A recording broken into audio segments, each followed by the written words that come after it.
আসসালামু আলাইকুম। ওয়ালাইকুম আসসালাম। নাম আমার অনেক শুনেছেন, কিন্তু সরাসরি মোলাকাত হয়নি। অধমকে লোকে আসলাম ভাই নামে জানে। পুরো দেশের পুলিশ যার নামের বুলেট নিয়ে বেড়াচ্ছে, অথচ দেশের কোন থানায় তার নামে কোনো কেস নেই। সেই আসলাম আপনার কাজের পুরস্কার দেবার জন্য আপনার কাছে এসেছে। দেশদ্রোহীর কাছ থেকে আমি কোনো পুরস্কার আশা করি না। পুরস্কারের আশা না করলেও বুলেটের আশা তো নিশ্চয়ই করেন। আমার দলের লোকদেরকে একের পর এক জেলে ভরেছিস তুই, আমার সমস্ত রসদ আটক করেছিস তুই, আর তাই তোকে বুলেটের মালা পরিয়ে দিতে এসেছি আমি। শেষবারের মতো কলেমা পড়ে নে। 5 কলেমা সব কয়টা আমার কলমের ভিতরে প্রতিটা মুহূর্তে উচ্চারিত হয়। নতুন করে কলেমা পড়ার প্রয়োজন আমার নেই, কিন্তু তোদের আছে।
এখন পর্যন্ত কোন জেল তৈরি হয়নি যে আমাকে আটকে রাখবে, এমন কোন আদালত তৈরি হয়নি যে আমাকে সাজা দেবে।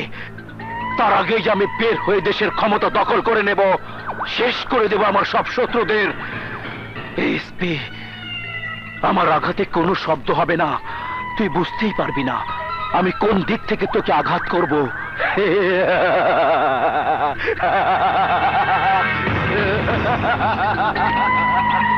স্যার, সোহেল আসলাম খানের দিকে খেয়াল রাখবে। আমি একটু বাসায় যাচ্ছি, আমার ছোট ভাই আজ কলেজ হোস্টেল থেকে ফিরছে। কোনো সমস্যা হলে আমাকে ফোনে ইনফর্ম করবে। Yes sir. That's good.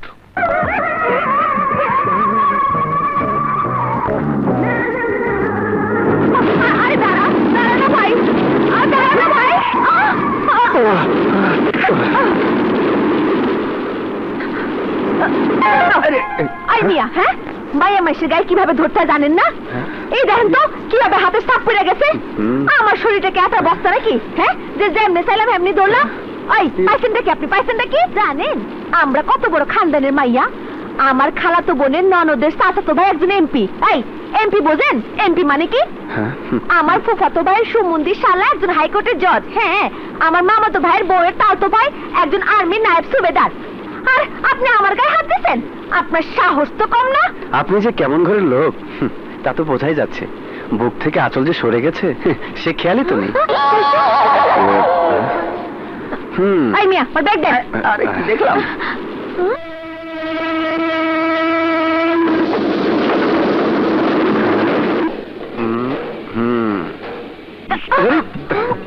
এত ঘন ঘন বাইরে বের হচ্ছেন আর ঢুকছেন কেন? স্টেশন এসে গেছে, একবার বের হতে পারেন না? বাইর হমু কি কইরা? আমার যে লোক আসার কথা সে তো নিতে আসে নাই। আপনি যাবেন কোথায়?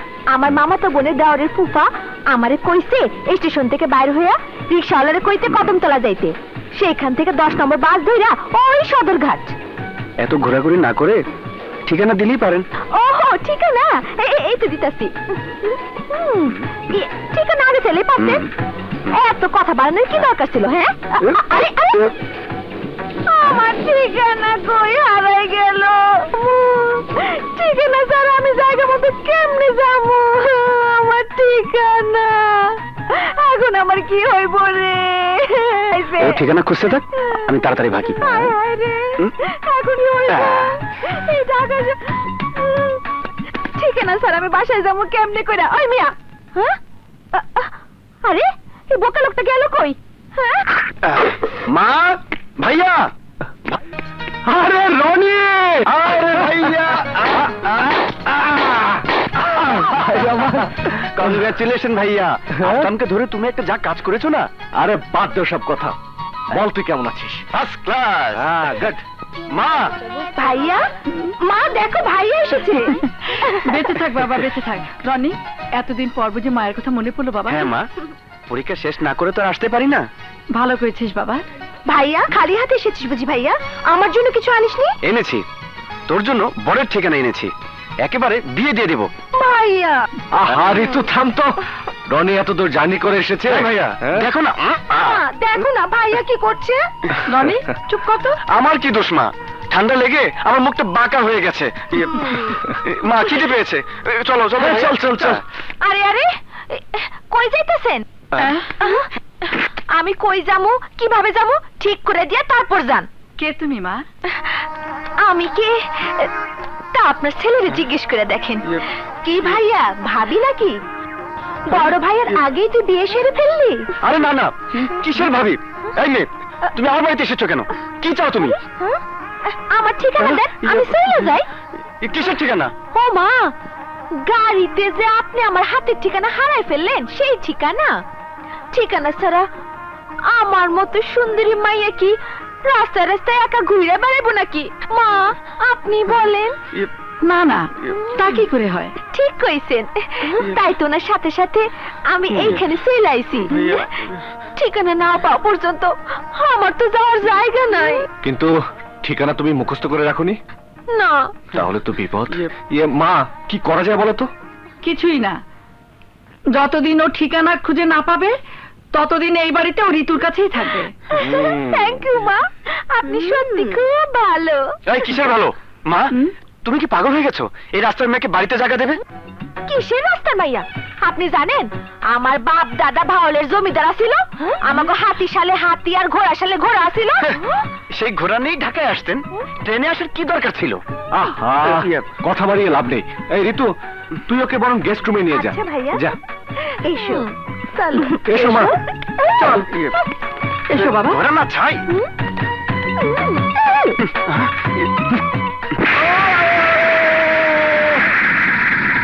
দুটো প্রশ্নের উত্তর দিলেই তোর উপর টর্চার বন্ধ হতে পারে আসলাম। বল, তোর সাথে আর কে কে আছে? বল, আমি শেষবারের মতো জিজ্ঞেস করছি।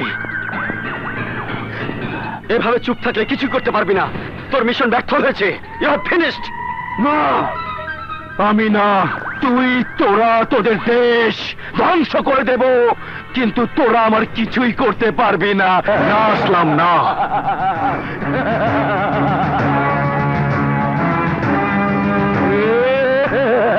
চাইলেই আমি তোকে এক মুহূর্তের মধ্যে শেষ করে দিতে পারি, কিন্তু যতক্ষণ পর্যন্ত তোর মুখ থেকে আমি সব তথ্য বের করতে না পারবো ততক্ষণ তুই জীবিত থাকবি।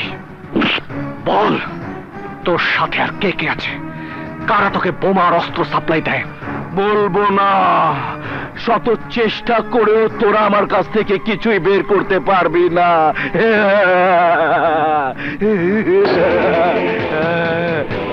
সোহেল স্যার, যতক্ষণ পর্যন্ত ওর মুখ থেকে আসল সত্য বের হয়ে না আসবে ততক্ষণ পর্যন্ত টর্চার চালাবে। Okay sir.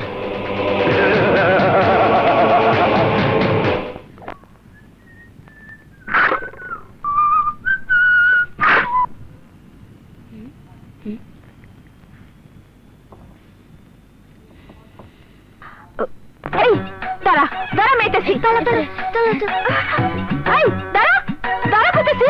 ওই ওই যাস।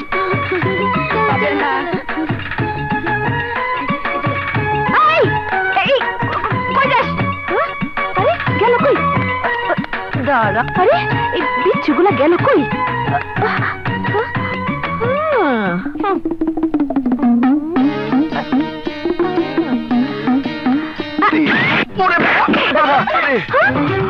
ও আল্লাহ রে, দাঁড়া, তোরই আল্লাহ, আমি বের করছি। হ্যাঁ, দেখা হবার পর থেকে তুই আমার পিছু নিয়েছিস, ট্রেনে আমার সঙ্গে নাটক করে বাসা পর্যন্ত পিছু পিছু এসেছিস, হ্যাঁ, দখল করে নিয়েছিস আমার বেডরুম, হ্যাঁ, আর এখন আমার গায়ে হাত, হ্যাঁ, আজ তোর একদিন কি আমার একদিন। ও মা গো, রে বাবা রে, ওরে বাবা রে, আমি তো তোমার পিচ্ছি দুইটা ভাইবা মারছিলাম, তাই বলে তুমি আমার কাপড় দিলা, এভাবে আমার পালাই দিবা, আমার কোমরটা বুঝে গেছে রে। আমার তো কি মুশকিল। এই ব্লাউজ আছিল। খবরদার খবরদার খবরদার, কাঁদবে না, চুপ করো আমি তোমাকে 1 ডজন ব্লাউজ বানিয়ে দেব, চুপ করো। মা যদি তোমার কান্না শুনে তাহলে কিন্তু আমি ছাদের থেকে ফেলে দেবো তোমাকে। চুপ করো। আমার কোমরটা যে ভেঙে গেছে, তার কি হইব? কিচ্ছু হবে না, আমি এক্ষুনি তোমাকে মেসেজ করে দিচ্ছি, সঙ্গে সঙ্গে ভালো হয়ে যাবে। হ্যাঁ হ্যাঁ, সত্যি বলছি। দেখি হ্যাঁ, একটু ওঠো। আল্লাহ রে, ইস, আমার এখানে বসো। ওই মা, এই মেসেজ তুমি কই শিখলা গো? রমণী কবিরাজের কাছে। রত্না, তুমি এখানে? যাক, চিনতে পেরেছিস তাহলে? তোমার মতো এমন নরক পিশাচ কে না চিনতে পারে, যে কিনা সামান্য কটা টাকার লোভে নিজের আপন ভাগ্নিরে নারী পাচারকারীদের হাতে তুলে দিতে দ্বিধাবোধ করে না। তুমি চলে যাও। চলে তো যাবই, কিন্তু তোকে ছাড়া আমি কি করে যাই বল? এতটা সম্পদ পেলে কি করে যাই? চল আমার না, আমি আর এই বাড়ি ছেড়ে কোনোখানে যাবো না। যেতে তোকে হবে, নয়তো এই বাড়িতে তুই যে মিথ্যে পরিচয় দিয়ে আছিস আমি তা ফাঁস করে দেব, তখন ওরাই তোকে লাথি মেরে বাড়ি থেকে তাড়িয়ে দেবে। এখনো সময় আছে, চল আমার ছেলে। না, ও যাবে না। তুমি কিছু ভেবো না রত্না। আপনি বুঝতে পারছেন না, ও আমার ভাগ্নে, বিয়ের আসর থেকে পালিয়ে এসেছে। অনেক খোঁজাখুঁজির পর ওকে পেয়েছি। ওকে সঙ্গে করে নিয়ে না গেলে সমাজে আমার কলঙ্ক হবে। আপনার কোনো কথাই শুনতে চাই না, আপনি চলে যান, আর কোনোদিন রত্নার কাছে আসার চেষ্টা করবেন না। যান বলছি, যান। কাজটা আপনি ভালো করলেন না। অন্যের মেয়েকে এভাবে আপনি জোর করে রাখতে পারবেন না। ওকে আমি নিয়ে যাবই, কারণ ওর উপর আপনার কোনো অধিকার নেই। চুপ! প্রয়োজনীয় অধিকার আমি তৈরি করে নেব, তারপরও আপনার মতো স্বার্থবাদীর হাতে ওকে আমি তুলে দেব না। যান, চলে যান, নয়তো। কাজটা আপনি ভালো করলেন না। ঠিক আছে, আমি যাচ্ছি, তবে আমি আবার আসবো। হ্যাঁ,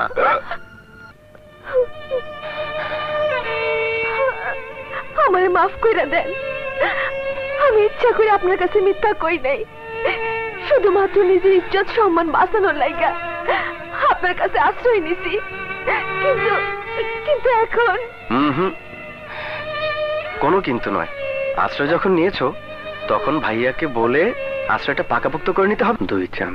দাঁড়া, কি রে, মতলবটা কি? চা এত চিনি দিচ্ছিস কেন? কি বলবি বল। আহা, বল না। ভাইয়া, আমি রত্নাকে ভালোবেসে ফেলেছি। ওকে ছাড়া আমি বাঁচবো না ভাইয়া। এখন তুমি ছাড়া আমাদের দুজনের হাত এক করে দেবার আর কেউ নেই ভাইয়া। কিন্তু মা যদি রাজি না হন তাহলে?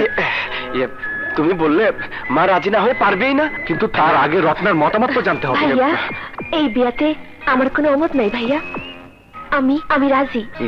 শুকর আলহামদুলিল্লাহ, মিয়া বিবি রাজি তো क्या करेगा ये काजी।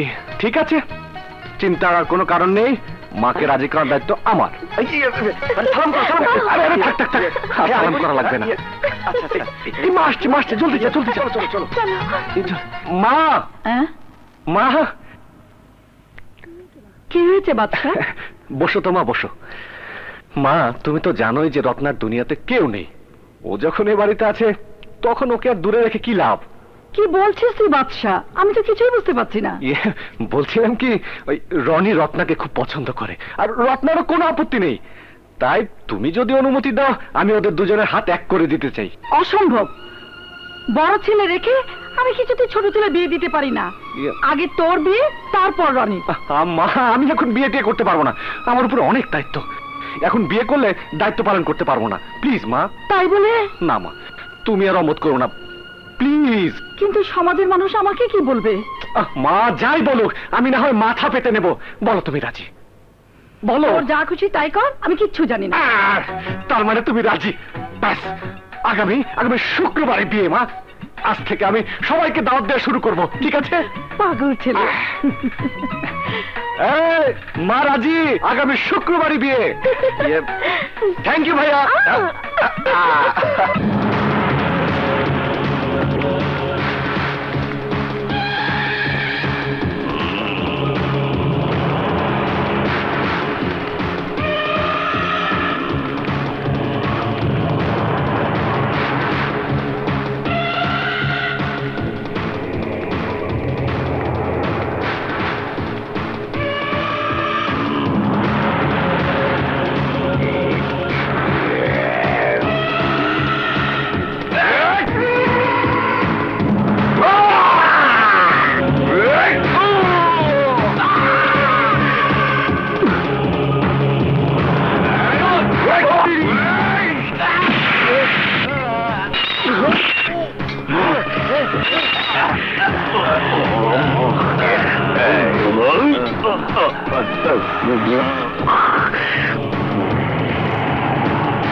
রামদে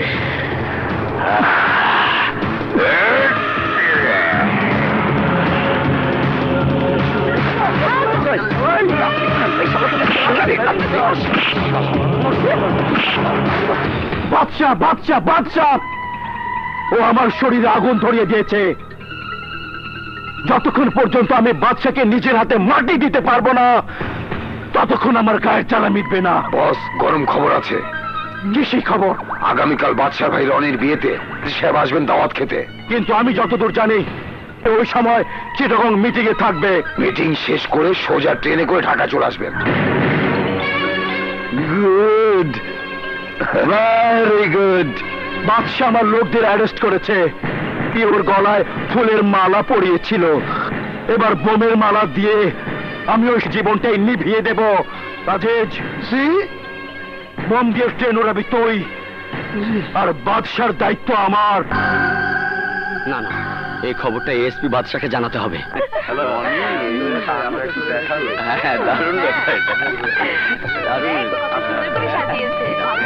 হ্যাঁ হ্যাঁ, 5 নম্বর সেক্টর 10 নম্বর বাসা, রাজলক্ষ্মী কমপ্লেক্সের পেছনে। তোর দ্বারা আমি এক্ষুনি আসছি। কি ব্যাপার, তুই আমার এই সময় কোথায় আছিস? বাড়ি চিনবে না, তাই ওদের আনতে যাচ্ছি। ঠিক আছে, যাচ্ছে ভাইয়া, তাড়াতাড়ি আসিস কিন্তু। ঠিক আছে আবুল চাচা। জি স্যার। সব ঠিকঠাক আছে? জি স্যার। সব কিন্তু ঠিক সময় পৌঁছে যাবে, ঠিক আছে? আচ্ছা স্যার। আপনি ওদিকটা দেখুন, আমি আসছি স্যার।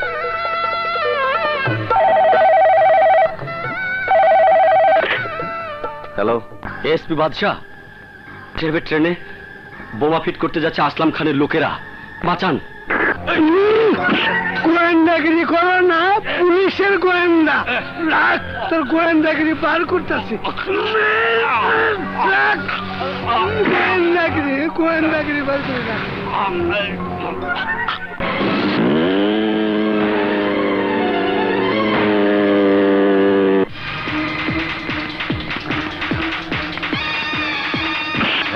কোথায় যাচ্ছেন?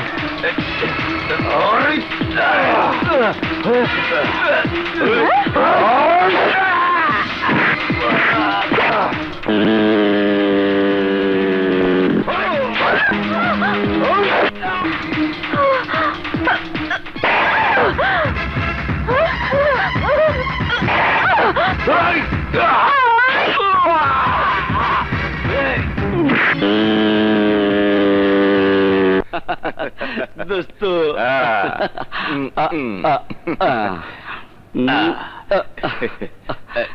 কি রে, তোর আমার বাসা চিনিস না? চল চল।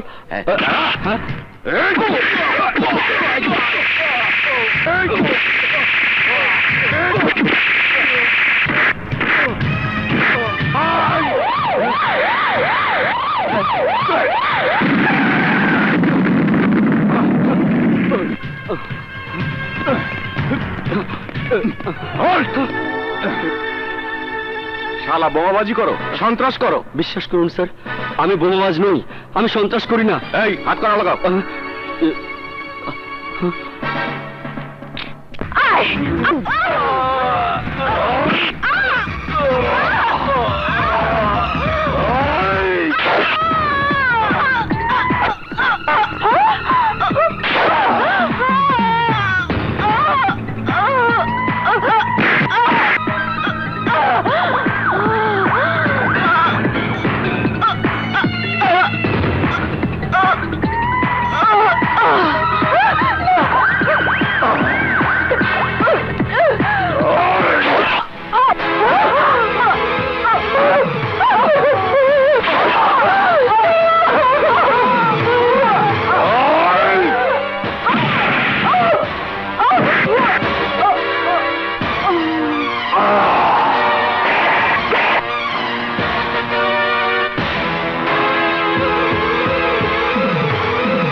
আপনার মনে পড়েছে?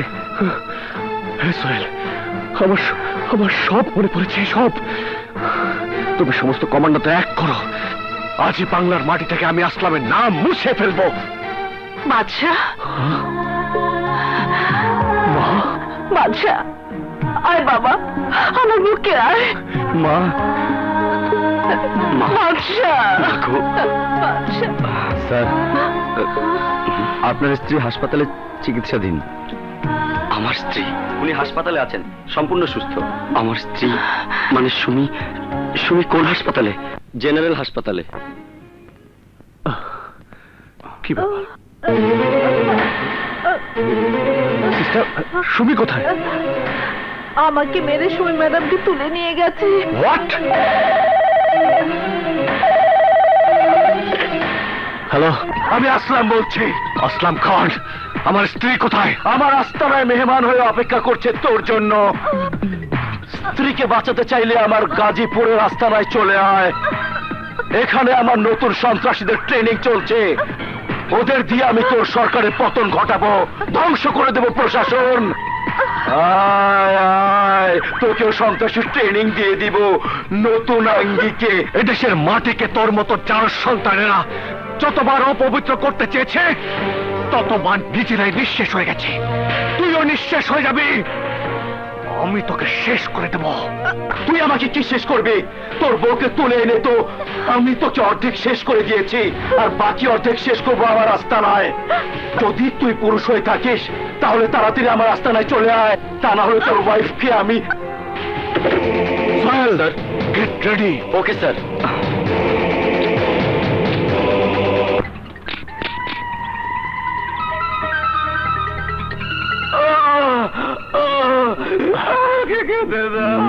ক্ষুধা, আমার প্রচন্ড ক্ষুধা লেগেছে, আমাকে খেতে দাও।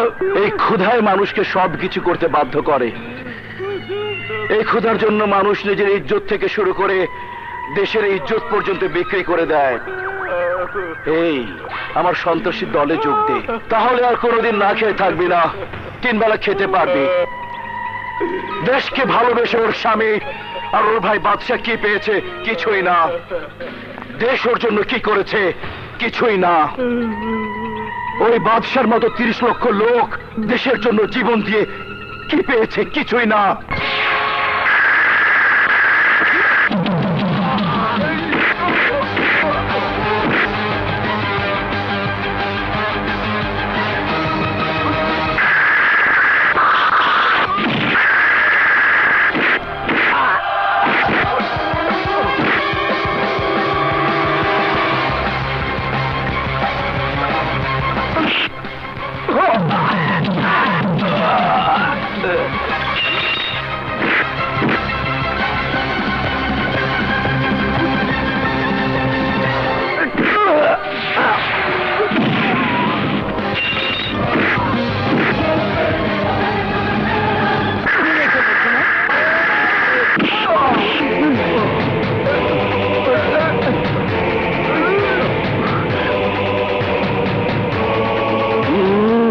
সত্যিকারের দেশপ্রেমিক।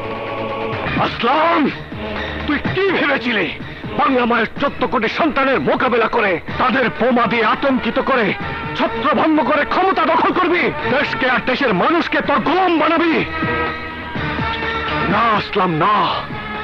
তোর স্বপ্ন নষ্ট করার জন্য আমার মতন একজন দেশের সিপাহী যথেষ্ট। আজ সেই সিপাহী তোকে দেশের মাটিতে কবর দেবে, তোর জীবন নেবে দেশের পতাকা দিয়ে।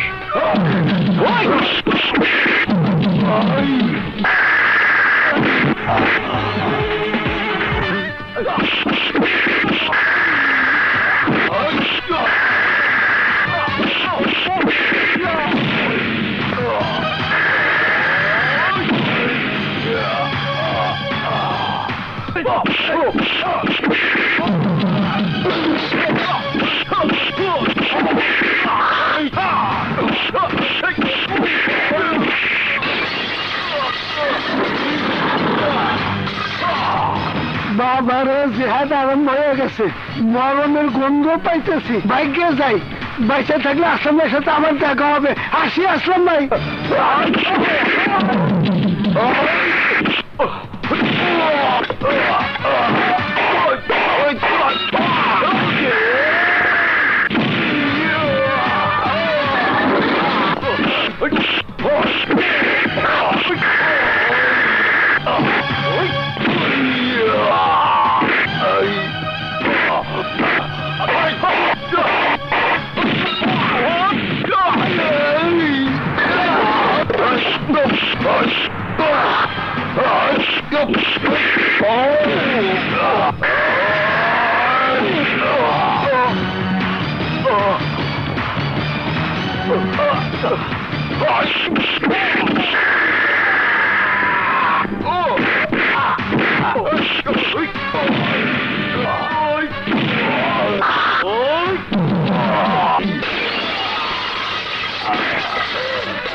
বাংলাদেশ জিন্দাবাদ।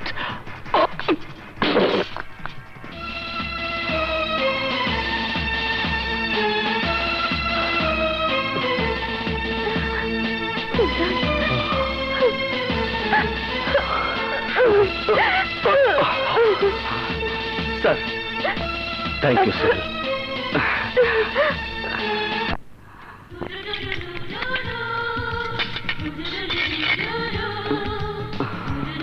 রনি,